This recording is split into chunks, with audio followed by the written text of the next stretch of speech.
அனைவருக்கும் வணக்கம்.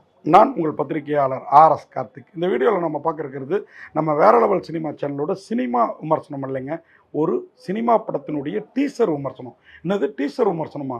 நீ அஜித் விஜய் படத்துக்கு, ரஜினி கமல் படத்துக்கு கூட டீசர் ட்ரெய்லர் விமர்சனம்லாம் போட மாட்டா, இப்போ என்ன இது புதுசாக இருக்குது அப்படின்னு நீங்கள் விழிக்கிறது முழிக்கிறது புரியுது. ஏன் அப்படின்னா இந்த டீசர் வந்து அவ்வளோ கவர்ந்துருச்சு.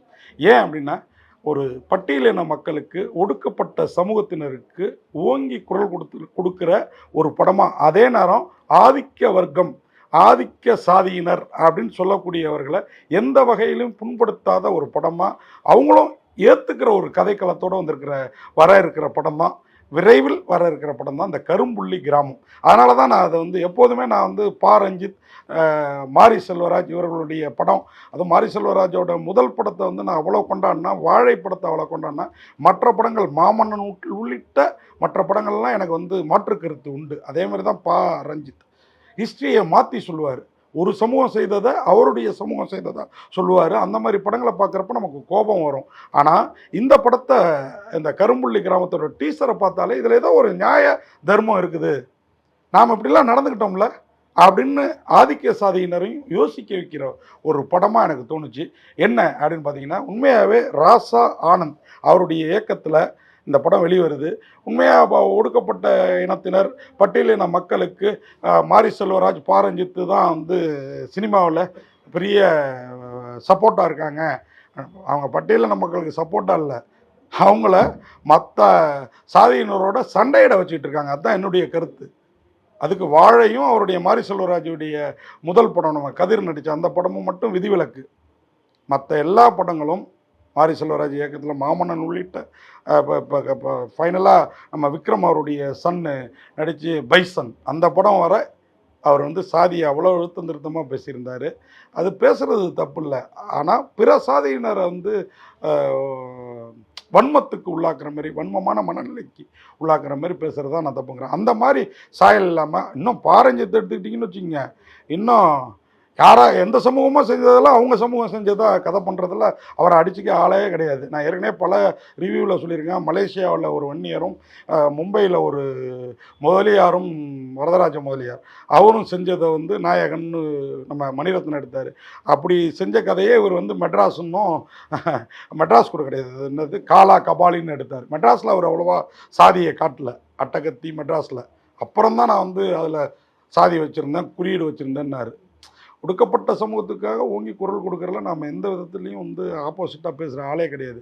ஆனால் மற்ற சமூகத்தை ஓங்கி அடிச்சுட்டு நான் ஒடுக்கப்பட்ட சமூகத்துக்கு குரல் கொடுப்பேன் அப்படின்னா அங்கே நமக்கு வலிக்க செய்யும் அப்படிங்கிறத சொல்லிவிட்டு இந்த ரிவ்யூக்குள்ளார போகிறோம். கரும்புள்ளி கிராமம் ஓப்பனிங்க, இந்த பூமி முன்னேறத்துக்கு நாங்கள் தான் எங்கள் உழைச்ச எங்கள் கைகள் தான் காரணம், ஆனால் இன்றைக்கி நாங்கள் எங்கே இருக்கோம் அப்படின்னு டைலாக்கோடு ஆரம்பித்து, எங்களோடது மெல்லிசை இல்லை பற இசை அப்படின்னு சொல்லி வர்றப்போ நமக்கு என்னங்க, நம்ம செத்தா யார் செத்தாலும் பற இசை தாங்க.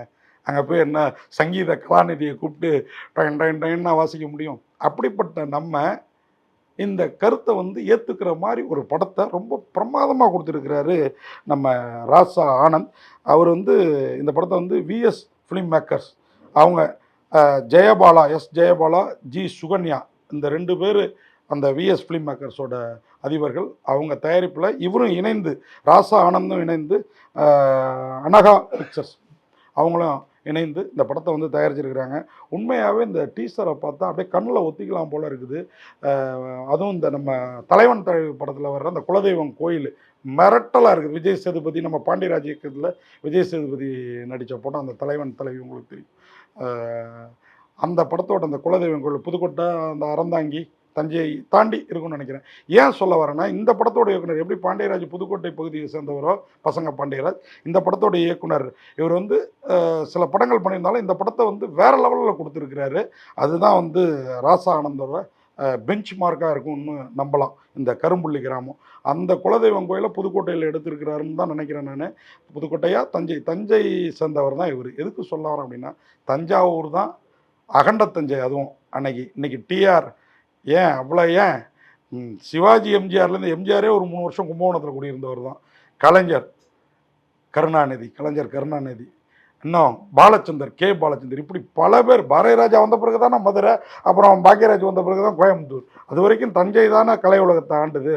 அந்த தஞ்சையை சார்ந்தவன் நானுங்கிற ஒரு பெருமையோட இந்த இயக்குனரும் அகண்ட தஞ்சையை சேர்ந்த என் ஊர் மயிலாடுதுறை அருகில் உள்ள மணல்மேடுங்கிற ஒரு பஞ்சாயத்து யூனியனை, ஒரு சிறு நகரத்தை சேர்ந்த ஒருத்தர் இந்த படத்தை இயக்கியிருக்கிறாரு. மாற்று கருத்தே இல்லைங்க. எனக்கு வந்து 52 வயசாகுது. இந்த படத்தோட இயக்குனருக்கு 43 வயசாகுது. நாங்கள்லாம் வந்து தாயா பிள்ளையா பழகியிருக்கிறோம். அங்கே வந்து சில கட்சிகளும் சில இந்த மாதிரி பாரஞ்சித், மாரி செல்வராஜ் மாதிரி இயக்குனர்களும் சாதியை வந்து வேறு மாதிரி சித்தரிச்சு, எங்கேயோ ஒரு கொடுமை நடக்காமல் இல்லை, 100ல் 1 பழுதாக தான் இருக்கும். இந்த பக்கமும் இருக்கும், அந்த பக்கமும் இருக்கும். அதுக்காக சாதி சண்டை ஏற்படுற மாதிரி பழைய ஹிஸ்ட்ரியை சொல்கிறேன்னு பைசன், மாமன்னன் படம் எடுக்கிறது நியாதியா? அதே உங்களுடைய முதல் படம் மாரி செல்வராஜோடைய முதல் படத்தை பார்த்தோம். அந்த மாதிரி சொல்லிக்கிட்டே போகலாம். இந்த படத்தில் வந்து குப்பை கதை படத்தில் நடித்த தினேஷ் மாஸ்டரும் அவர் கூட யோகி பாபு காமெடிக்காகவும் நடிச்சிருக்கிறாங்க. தினேஷ் மாஸ்டர் தான் ஹீரோ, யோகி பாபு காமெடிக்காக நடிச்சிருக்கிறாரு. ஹீரோயின் ஸ்வேதா டேரி அவங்களும் பிரமாதமாக நடிச்சிருக்கிறாங்க. ஒரு பாட்டு ஒன்று வருது, ஊரெல்லாம் படம் எடுத்தேன் உன்னை போல் அழகாக பார்த்ததில்லைன்னு ஒரு பாட்டு மிரட்டியிருக்காப்புல. பழைய ஸ்கூட்ரு நம்ம தஞ்சை புதுக்கோட்டை பகுதி கிராமங்கள் மிரட்டியிருக்காப்புல இந்த இயக்குனர் ராசா ஆனந்த். இந்த மாதிரி படங்களை நீங்கள் எடுத்தீங்கன்னா இந்த ஆதிக்க சாதியினர் அப்படின்னு சொல்கிறவங்களுக்கும் இந்த பட்டியலின சாதியினர்னு சொல்கிறவங்களுக்கும் பந்தம் ஏற்படும், சொந்தம் ஏற்படும். நாம் வந்து கட்சி பேதம் இல்லாமல், சாதி பேதம் இல்லாமல் பழகிறதுக்கு இது மாதிரி படங்கள், கரும்புள்ளி கிராமம் மாதிரி படங்கள் வரணும். இந்த படத்தில் வந்து தினேஷ் மாஸ்டர், யோகி பாபு இல்லாமல் மொசக்குட்டி, சுப்பிரமணிய சிவா ஒரு கம்யூனிஸ்ட் லீடர் மாதிரி ஒரு போலீஸ் ஸ்டேஷன் கேட்க ஒரு காட்சி வருது அந்த டீசரில். பிரமாதமாக இருக்குது. நத்தம் கிராமம், கரும்புள்ளி கிராமம்ன்ட்டு வருது படத்தில். அந்த டீசரில் மிரட்டியிருக்காப்புல. உண்மையாகவே இது மாதிரி படங்கள் தமிழ் சினிமாவை, தமிழ் மக்களை ஆரோக்கியமான மனநிலைக்கும் நல்ல ஒரு சூழ்நிலைக்கும் கொண்டு போகணும்னு சொல்லி கரும்புள்ளி கிராமத்துக்கு டீசருக்கே நான் ஆதரவு தந்துட்டேன். படத்துக்கு நீங்கள்லாம் ஆதரவு தாங்க அப்படின்னு சொல்லி விடைபெறுறேன். நன்றி, வணக்கம்.